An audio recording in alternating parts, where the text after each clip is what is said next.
Good day. This is a Webster Chicago wire recorder, and these were popular before tape had been invented, and this is a machine I put back into working service and restored. And I ran into a number of these wire recordings.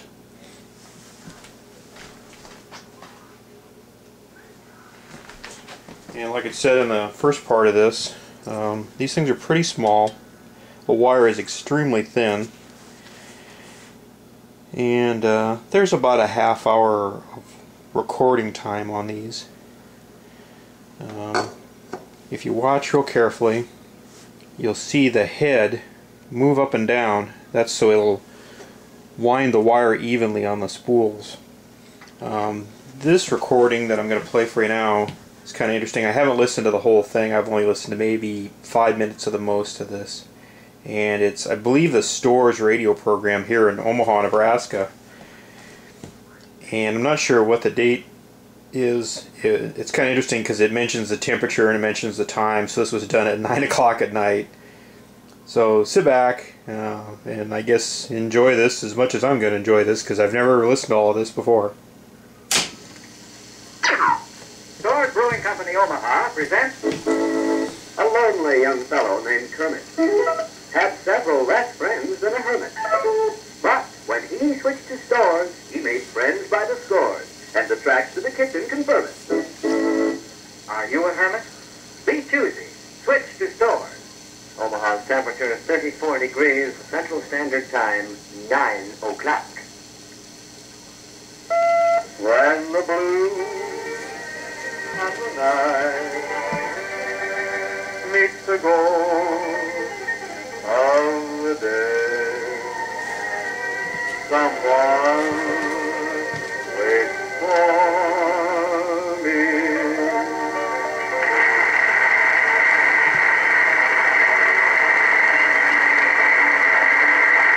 This is Dennis Hospital, welcoming you to Philco Radio Time, produced and transcribed in Hollywood with John Scott Stoddard, his orchestra, the Rhythmaires, and Bing guest, Frankie Lay. Now, at this Thanksgiving, with all of America eating and wasting less food, our Thanksgiving tables will not be groaning with delicacies. However, at this time, we bring you a man who groans all year long, Bing Crosby. Thank you. Thank you, Ken, for injecting that food conservation note into my introduction. Very pleasant. Now, Ken, if you'll relinquish your half of the microphone to the Rhythmaires, I'll share mine with John Trotter and the orchestra, and we shall all dance nimbly around the old chaperone.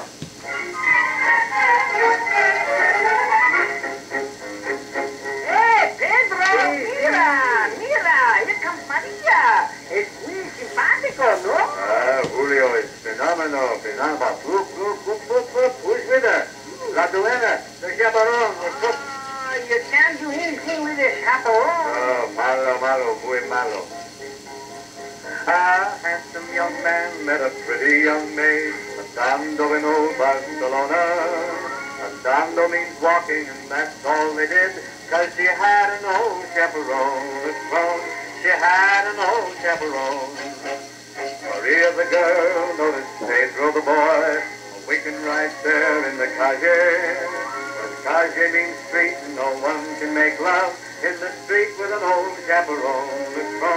No, not with an old chaperone. The old chaperone was a Tia, and Tia means Betty in Spain. She may have been Aunt to Maria, but to Pedro she was a big pain. So Pedro just smiled at Maria the maid. In dientes they sparkled and shone. Dientes means teeth, and that's just where he'd like to have kissed the old chaperone. The bothersome old chaperone. Pedro then said, Dear, if we were alone, I'd ask for your mano in marriage.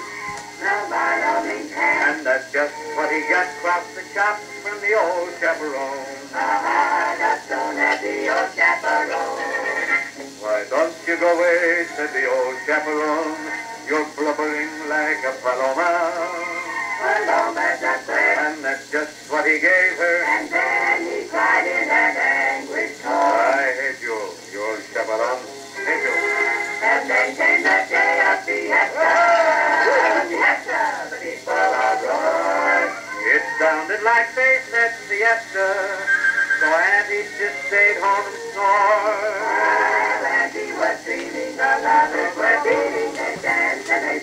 the plaza. Now plaza means square, but nobody there was as square as the old chaperone. For she left the two lovers alone. They respectfully thanked the old crone.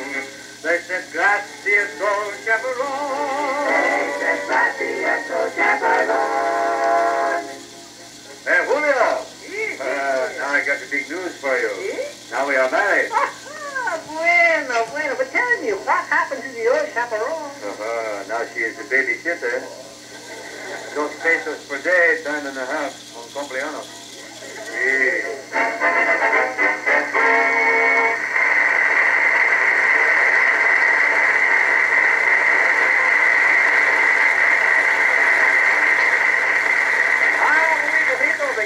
Gracias, Sino Carpenter. Oh, it's nada, Bengalito, it's nada. Hey, Carl, you kick this stuff around pretty good, don't you? Why don't you fling your commercial at him in Spanish? Oh, I couldn't do that. Why not? You might sell a lot of Philcos in the Spanish-speaking parts of the world.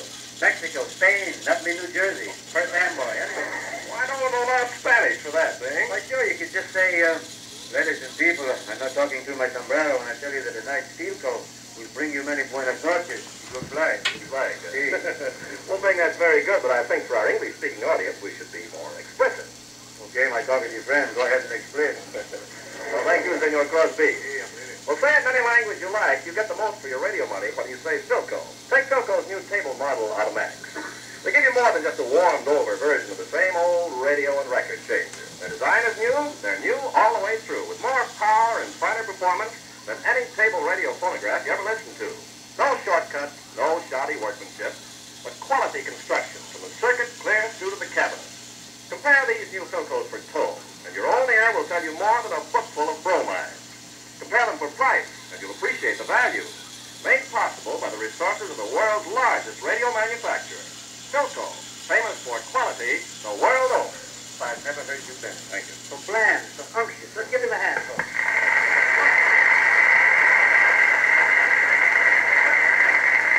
Now let us turn our attention to Philco's guest of the evening. Flashy young fellow who's zoomed to a prominent position in the category indexed as vocalist, popular. The lad who's fracturing the folks from Philadelphia to Fresno with his snazzy singing style is Frankie Lane. Frankie, 2 paces forward, take a deep bend from the midriff.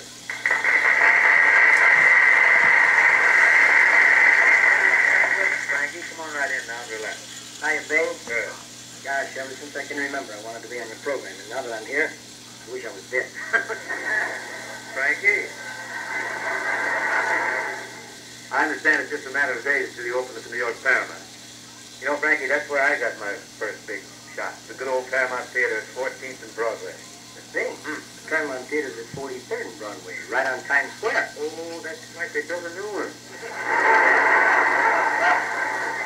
A new one? Yes, when I played the Paramount, it was at 14th Street. The Indians were still holding Times Square. But I certainly want to tell you, Frankie, in all sincerity, I like this style, that bouncy style you got. If you'd like to sing that tune that helps to bring you so much national recognition, that's my desire. Would you like to knock that?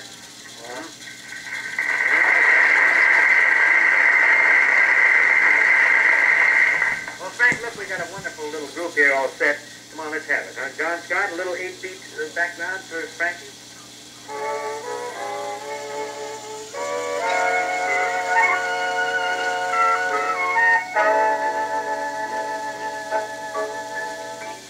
To spend one night with you in a rendezvous and rest with you. That's my desire. To meet wedges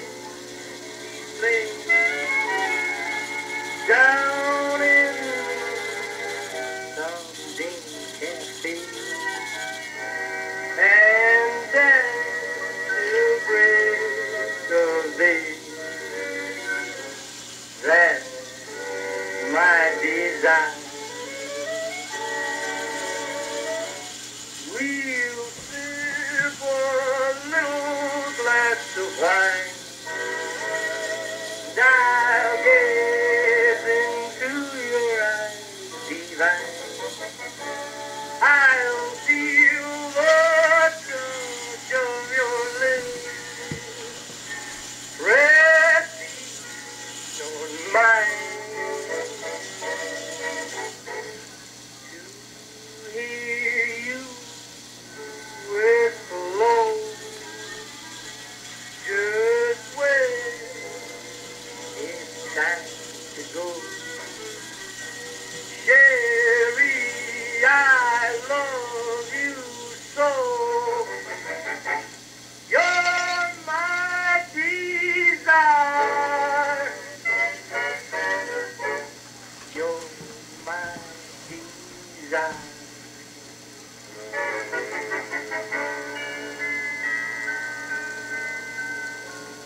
Yankee, you're here to stay for a long, long time. You know, folks, Thanksgiving Day is a purely American holiday. Yet somehow we sometimes fail to appreciate all the things that we collectively have to be thankful for. Today, especially in the wake of a war with demagogues and bigots attempting to set one group of Americans against another, it seems more vital than ever to me that we pause to consider the ideas and the ideals from which our nation has sprung. A few weeks ago in our nation's capital, the most precious documents belonging to the people of the United States were removed from the archives and placed aboard the Freedom Train. This week, the Freedom Train is in Baltimore, Washington, Charlottesville, Virginia. When it hits your hometown, you ought to go down to the station and get aboard. Look at those words of liberty, those documents of justice, those papers that guarantee equality for all Americans. It'll remind you that we, as Americans, have much to be thankful for. Not only today, but as long as we are free men. Believing this, we'd like to bring you tonight a story of a man who turned his back on his heritage.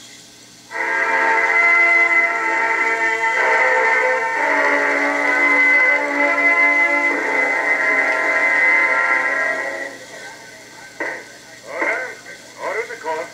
Order in the court. The attorney for the state will kindly continue. Mr. Nolan, is it not true that you are part of the conspiracy to destroy the government of the United States? No, that is not true. That is not true, I tell you. Do you dare to deny your friendship with Aaron Burr? No, I don't deny that, but I do deny your accusations of treason. Lieutenant Nolan, Aaron Burr has shown himself repeatedly to be an enemy of the United States government. As an American officer, your country's enemies are your enemies. By your association with Aaron Burr, you betrayed the uniform you wear, the flag you follow, the country you profess to serve. That is true, is it not, Lieutenant Nolan? No, it is not true. It is not true. Do you still dare to defend your association with Aaron Burr? I don't think it needs defending. I only talk to the man. You don't think it needs defending? You need say no more, Lieutenant Nolan. I rest my case, Your Honor.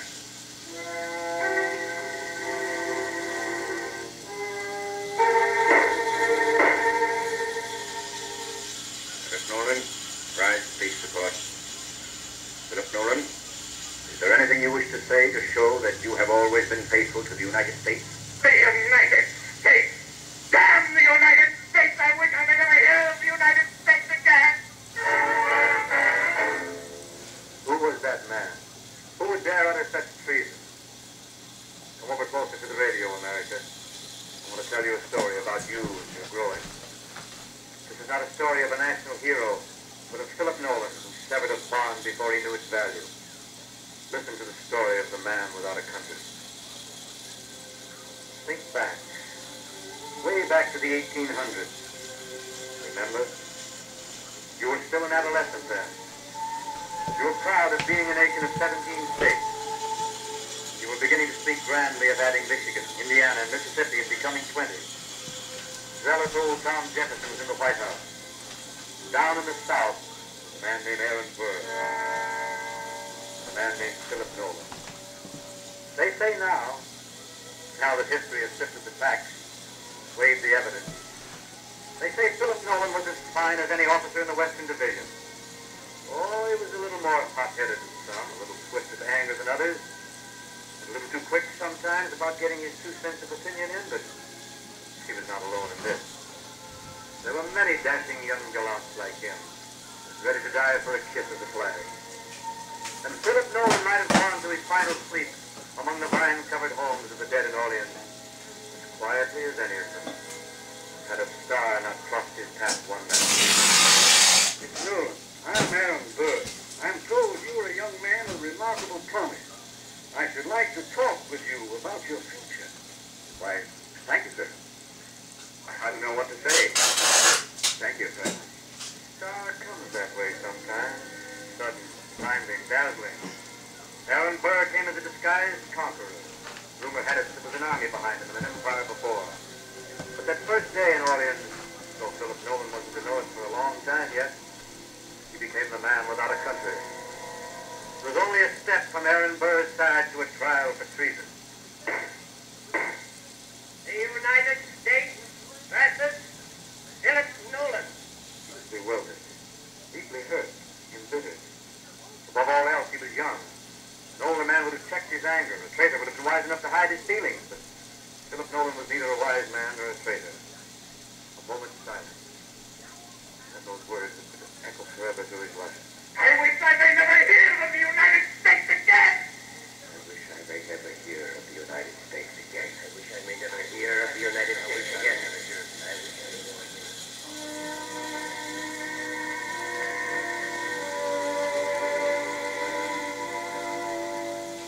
The words filled the courtroom, shivered against the wall. No one spoke. No word fell to combat those other words. Half the officers in the room had served through the revolution. They had fought their way, starved and frozen through endless bitter months, so that one day a people could say, "This is my country." The judge and the jury rose. They left the court wordlessly. No one else stirred. Someone in the back of the room died. Someone else coughed. Through all. 15 minutes went by like 15 years before the judge returned. Prisoner, hear the sentence of the court. The court decides, subject to the approval of the President, that you shall have your wish. You will never hear the name of the United States again. It was the fall of 1807. It would be 1863 before he heard her name again. The leaves would grow red in Maryland soon. They would be piled along the Potomac for burning. Their smoke would spiral into lakes against the November sky. They would be tapping the trees for maple sugar in the Vermont woods. And the New England housewives would gather in their spiced kitchens to prepare the Thanksgiving pudding. The Cape Cod fishermen would go out in the misty dawn for their nets, and the harvest would be a bright promise on the Indiana hillside. The Blue Ridge, the Alleghenies, and the Rockies would pull the snow up over their shoulders and settle down for the winter. The Mississippi would go slipping on through the heart of America. There would be hearth fires and Christmas trees. There would be dances. There would be church service and wedding ceremonial and baptismal. But not for Philip Nolan. His was the sea and the bitterness of salt on his lips, no port at evening. And in one sudden heart-stabbing moment, Philip Nolan knew what he had lost. Sir, you will receive from Lieutenant Neal the person of Philip Nolan, later Lieutenant of the United States Army. You will take the prisoner on board your ship and keep him there with such precautions as shall prevent his escape. You will provide him with such quarters, rations, and clothing as will be proper for an officer of his late rank. But under no circumstances is he ever to hear of his country or to see any information regarding it. So Philip Nolan walked the decks of the seven seas and spoke about America. But he never asked about her. He talked with his shipmates about the weather, about the sea, about all things but home. In foreign ports, where he was rarely permitted to go ashore, he filled his days with reading. But in the books and papers given him, there was no mention of America. For him, she was only a dream that had ceased existing. He was a ghost among his companions, drifting from port to port, listening to a word that filled his heart, that reached him in the wind, sighed from the rigging. The waves whispered through the midnight. One word. America. The grass is blue in Kentucky this spring. Wouldn't you like to ride through it with the earth hard and firm under your horse's feet? Think of it. Earth under you, the flower girl out in the streets of Orleans now. It's almost time for the Mardi Gras. Remember the girl you kissed at the Mardi Gras? The fields are white with cotton now. The slaves are singing. What would you give to hear their voices? The snow is thick and white in New England. You're riding with the ridge to the Christmas parties.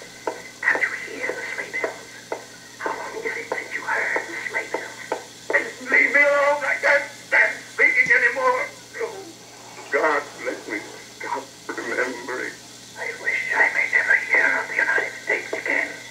I wish I may never hear of the United States again. The court decides, subject to the approval of the President, that you shall have your way. No! No!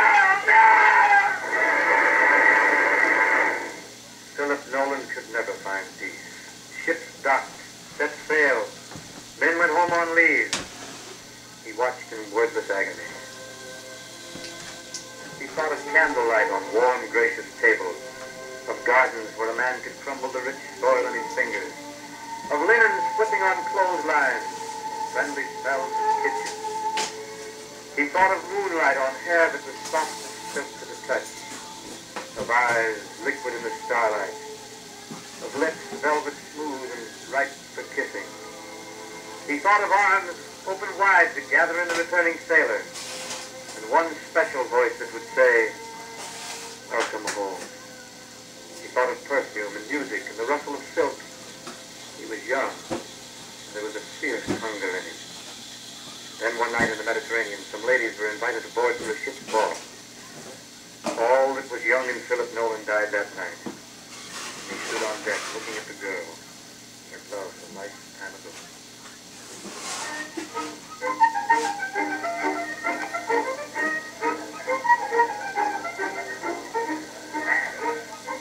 Emery. Why, Philip! Nolan! This is a surprise. You're looking splendid, Philip. The sea evidently agrees with you. I've forgotten how lovely you are. You must have forgotten many things. It's almost impossible to believe. Finding you again. I'm on my way home. I've been visiting in France. I tried to see you before I left. They wouldn't let me see you. I understand. I was very busy at the time, anyhow. I was married soon after you left. Married? Yes, of course. Hadn't you heard? I have a little boy now. A little boy. You must be very happy. I am, Philip. So strange that we should meet again way out here. I'm a little sorry we didn't. I had forgotten you. It was better that way. I love you very much. I loved you, and I lost you, and everything else I loved in one mad moment. Oh, my dear. I think we should get back to the dances. Yes, of course. And would you tell me just one thing? What do you hear from home? Home? Mr. Nolan? I thought you were the man who never wanted to hear of home again. I beg your pardon. Good night, Anne.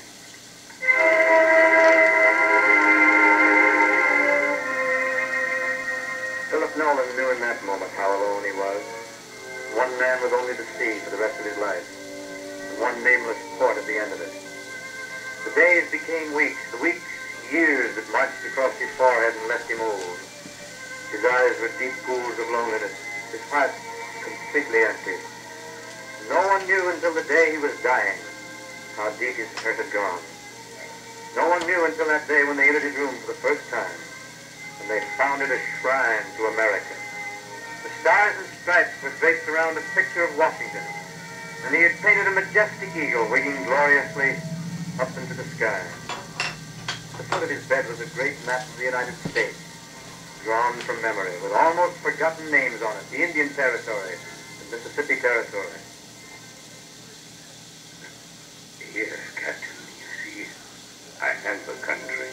Yes, I see, Nora. How do you feel? Anything I can do for you? Captain, I'm dying. I'll never see my country again. But there's not a man on this ship or in all the United States that loves her as I do. Would you tell me about America? How can I begin to tell you about America? He had left America in 1807. It was 1863.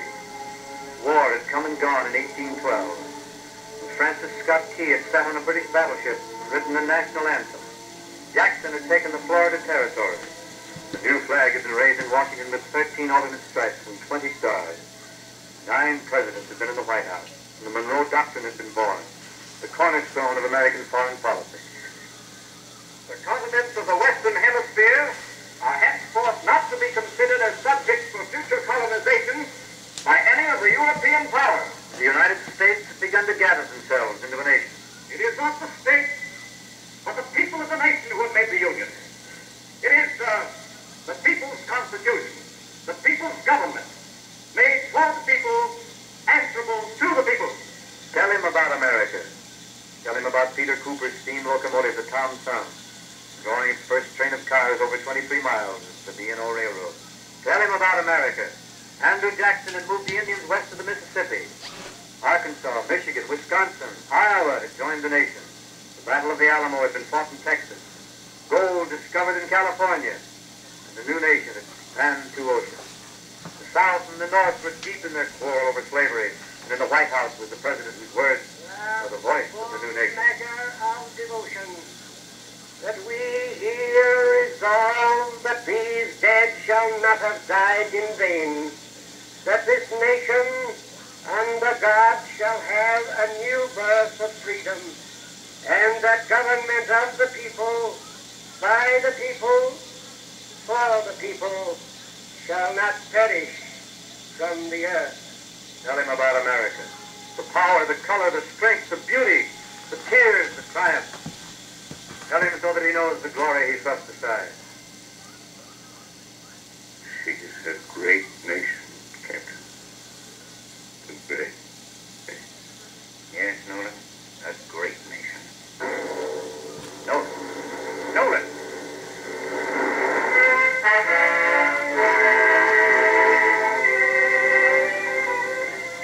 And so his last thought was of his country. Before they lowered him into the sea, they draped the flag of the United States over his coffin. How proud that would have made him. The captain intoned the last rites, the bugler played tap. The ceremony was over. Man, we found this paper in Nolan's things. Bury me in the sea. It has been my home, and I love it.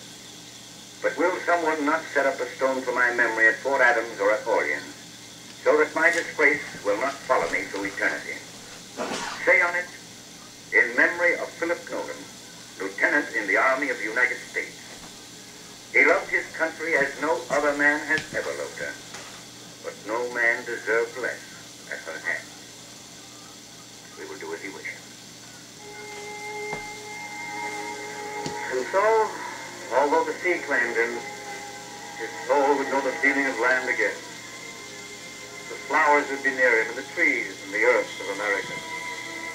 He would know the seasons and the pulsing life of the nation.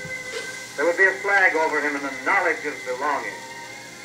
And thus, the man without a country came home to America.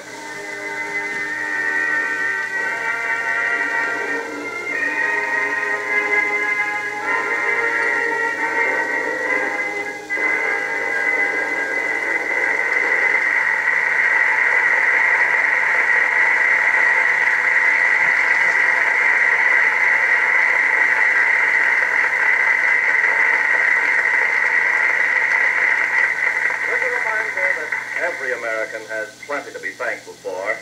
Philco Corporation, its distributors and dealers everywhere, join in wishing you a happy Thanksgiving and invite you to tune in next week when Things Guest will be Al Jolson. The poetic narrative based on the story by Edward Everett Hale was written by Gene Holloway and directed by Robert L. Welch. The musical score was composed by Victor Young and conducted by John Scott Trotter.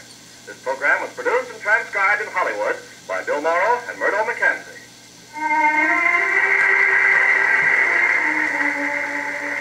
This is ABC, the American Broadcasting Company. This is KOIL Omaha in the Omaha National Bank Building.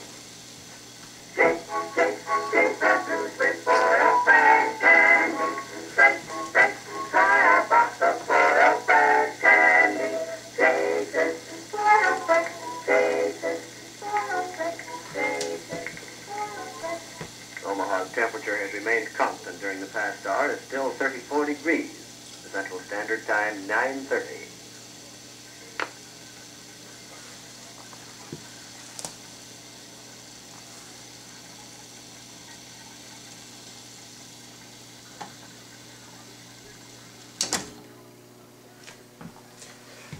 So apparently this recording was made off of KOIL radio, which is still an AM broadcaster in Omaha, Nebraska, through the ABC network, and they made mention of the Freedom Train in that program. And I believe if you look that up on the internet, that there were That was like in, I believe, 1947-ish. So that's kind of interesting. Hope you've had fun listening to this. I sure did. Thanks again. If you get time, leave a comment or subscribe to my network. Thanks again.